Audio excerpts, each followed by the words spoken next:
What's up, everybody? It's your girl Ci'Ara Desiree. Once again, I am sending my love your way. As you all know, we are now heavy on my healing journey, which is basically me trying to stay true to my process in regard to my healing, in regard to the things and the processes God is using to mold me into the better person that I know I'm capable of becoming. And so I kind of wanted to, I've been on the journey for a while now, like honestly taking it serious. Because at first it was a lot of me denying the dumb shit that I did. I was in denial that I was broken. I was in denial that I was really affected negatively. I mean, I feel my emotions, everybody does, but on a level of understanding how serious the traumatic experiences affected me, I didn't really start taking that serious until. And so, in this time, I've really developed a need, a craving to really uncover and peel back the layers of what hurt me to honestly get to the root. So, one of the first things that I had to really understand was that I had to stop being in denial about the dumb shit that I did. I was walking around and I was really broken. Like, yeah, I was broke financially too, but broken spiritually, emotionally more so than anything. And it was affecting my mental and how I showed up in the world and how I projected who I was as an individual and as a child of God. And I started to feel like my brokenness, even though I used to mask it, it was blocking my blessings. And it's kind of like the if healing never happened was a person that was me. When you overlook the pain and treat your pain, your traumas, your issues and your ailments like a nuisance, your spirit becomes annoyed. When you overlook your pain and treat it as if it's null and void, your spirit becomes annoyed. And it's just like my spirit was irritated with me because I was denying the things that my feelings were trying to let me know was really happening. And I'm like, I'm good. You know what I'm saying? Like, I would hurt, but I was so big on the bounce back gonna be better than that. My bounce back gonna be better than that. I was so ready to get back out there and not let the world see that I really got knocked down. I really got knocked down severely several times. But instead of owning those failures, I tried to pretend as if they didn't matter. And I also tried to pretend that they weren't part of my story. Because to be honest, I was embarrassed about the pain that I was experiencing.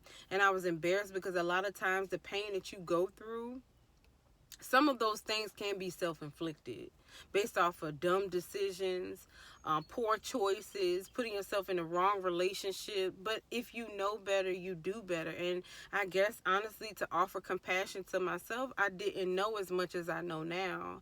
But now that I'm learning about where I went wrong, I can make more wise choices if it presents itself again. The first step, admitting that you are broken. And it takes a strong person. It takes somebody that has been fighting so long to not want to look weak or appear like you can't handle life, you know?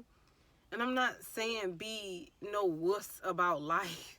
A wuss. Who says that?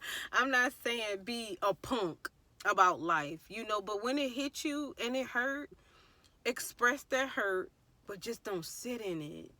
Don't sit in it for long, but feel your feelings. And that's what's going to allow the sting of the pain to not hurt or reside with inside of you for that long. But when you suppress it, that stuff gonna come back out in a different way, and you gonna be. And so when I started sitting in the mess of all of the broken pieces that were in front of me, instead of trying to sweep them under the rug, instead of trying to pick them up and throw them in the trash, I legit sat with all of my broken pieces.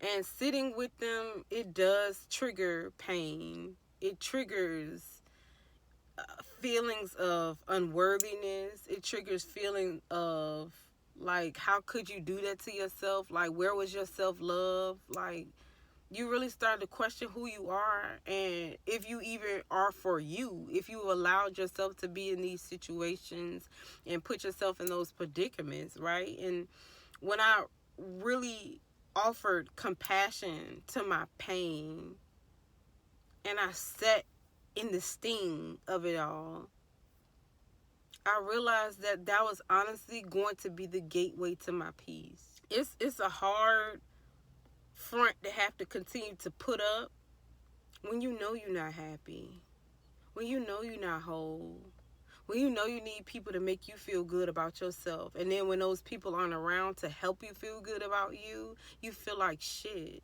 You know, that I did for myself was stop pretending. Sit in those pieces.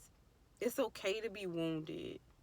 And it's okay to say, you know, you tried the Band-Aid, but it didn't work for an open wound. You bleeding out on everybody, including yourself. And you're not even giving yourself that time to clean up the mess, put yourself in a position or a predicament where you can heal and patch up the wound properly. A Band-Aid is not going to do anything but continue to allow the wound to get worse.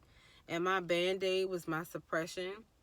My Band-Aid was me trying to talk to other men or find other things in life that could distract me from the shit that I put myself in.